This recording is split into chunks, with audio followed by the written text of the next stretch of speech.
we bring you radio's great story of adult love. The story of Dr. Paul.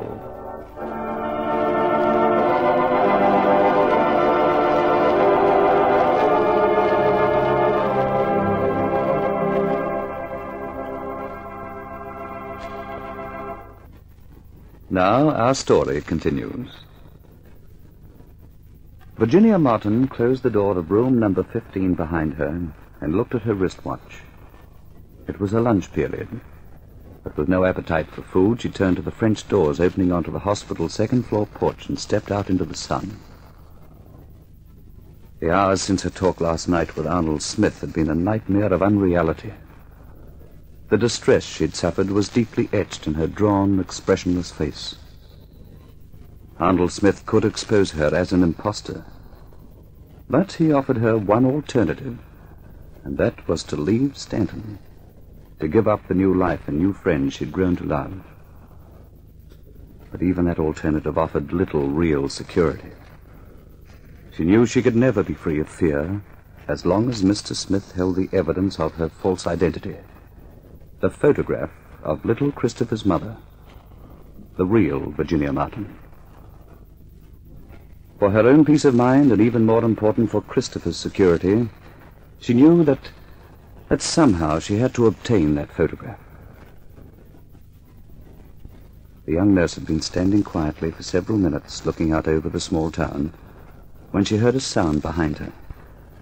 And almost simultaneously, Dr. Paul Lowe spoke. A penny for your thoughts. Oh, hello, Dr. Lowe. You seemed a long way from here right at that moment. I didn't know whether to interrupt you or not. Well, I wasn't a long way from here. I think I was very much with the present. Admiring our town? Yes, in a way. Thinking how much I'd hate to leave it.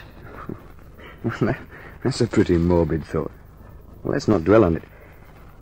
You know, I recall walking in on you like this once before, Virginia. Here on this same porch. And it was quite a while ago. Last autumn. Remember? Yes. Yes, I think so. And I also recall something you said then. You said, no matter where you went, this would always seem like home to you. Yes, I remember. You still feel the same? I'll never feel any other way, Dr. Paul. Good. Then I suppose we needn't worry about you taking a sudden notion to leave. Well, it's a beautiful day. The old hill over there is beginning to take on a lot of green. Last time we stood here together, it was decked out in its autumn finery. Yes, I remember that, too. And I said I'd promised myself an outing on that hill someday. I said I'd take along a lunch and build a campfire and everything. Then I'd go exploring. With blackberries, yes, that's right. You ought to take a walk up there someday. It's really a pleasant, peaceful place. Yes, I know. I've been there. Oh, is that so? Did you and Chris have an outing or something? No. No, I went alone. Well, some of my fondest memories are tied up with that hill. But I suppose I've told you about that. How when I was a boy I used to go up there to find the solution to my problems. Yes, I remembered that when I was there. You were fortunate, Doctor. Fortunate? How's that? That you could find the solution. Some problems seem without one. Yes, that's true, and yet it's surprising how few of them can't be solved, no matter how complex they seem. It hasn't been so long ago that I had one myself. One that seemed hopelessly without a solution. And yet you found a way to solve it? No, as a matter of fact, it worked itself out, as a good many of them seem to do. I think we have something in common there, haven't we, Virginia? In common? What do you mean, Dr. Paul? Well, you've had a mighty complex problem yourself, one that began to distort your whole life. I'm sure you were certain it had no solution. In fact, you said as much. And yet, it seems to be working itself out. In the past few weeks, you've become an entirely different person. Why, my dear... Virginia, what is it? It's nothing, Dr. Paul. I just seem to be a little tired and nervous today. Oh, if it was my remark, I'm sorry. I had no intention. No, it wasn't that. Oh, I hope not. Well, wait a minute. Here, let's have a look at you. You do look tired. Didn't you sleep well last night? No. Not really. I was rather restless. What, do you think it's anything specific? Perhaps we'd better give you an overhaul. Oh, no, thank you. I'll be all right. I expect the whole trouble is that you've been working too hard. Why don't you take 2 or 3 days off and have a rest? Oh, no. It was very kind of you, but really I'm all right. It was just for a moment I felt... I don't know. It's nothing important, really, Doctor. The same, Virginia. I don't like it. You really don't look well at all. Honestly, Dr. Paul, it's nothing. I'm just a little tired, that's all. I wonder what that's from. Virginia, it wouldn't be from a late night. Oh, goodness, no. Whatever made you say that? Well, I was just thinking of your trip to the outpatients clinic. Johnny Cabot told me that you've been to the pictures and gone dancing at the Bluebird afterwards. Yes, that's true, but that isn't the reason. Well, he must have made you work pretty hard then. What did he do? Keep you up all day and all night? No, seriously, though. He said he really enjoyed the trip. So did I, Dr. Paul. I'm glad you arranged for me to go with him. Well, perhaps I shouldn't let it happen again if it's going to have this effect on you. You know, even Johnny commented on how much you've changed since Chris came. You seem so much happier, as though you'd found yourself again. You don't know how glad it makes me, Virginia. Dr. Paul, I'll never be able to thank you enough for all you've done for me and for Chris. You and your mother and Johnny.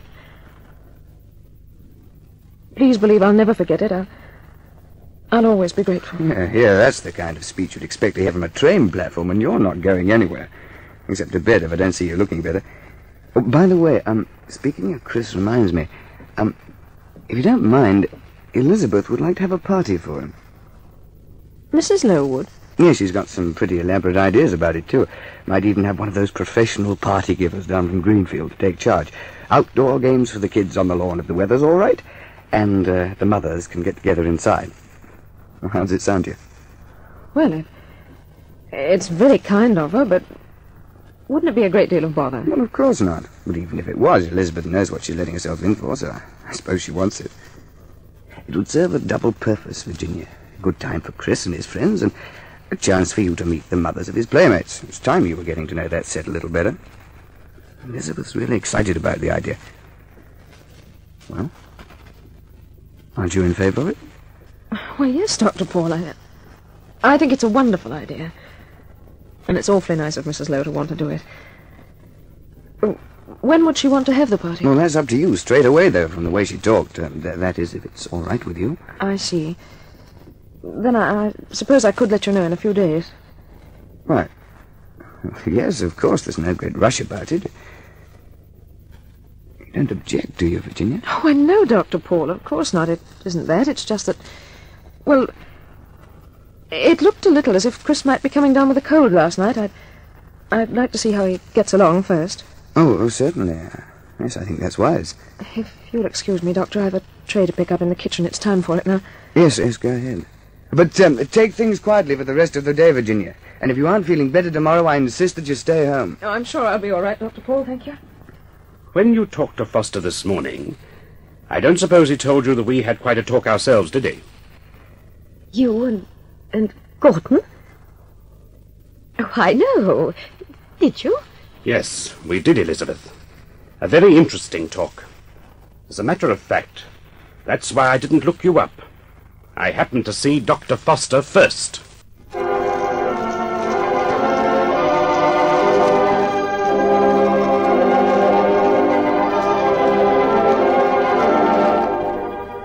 In our next episode, Elizabeth and her uncle continue their talk, with a conclusion that to Elizabeth is thoroughly unexpected. Join us again for a further chapter of this great story of adult love, Dr. Paul.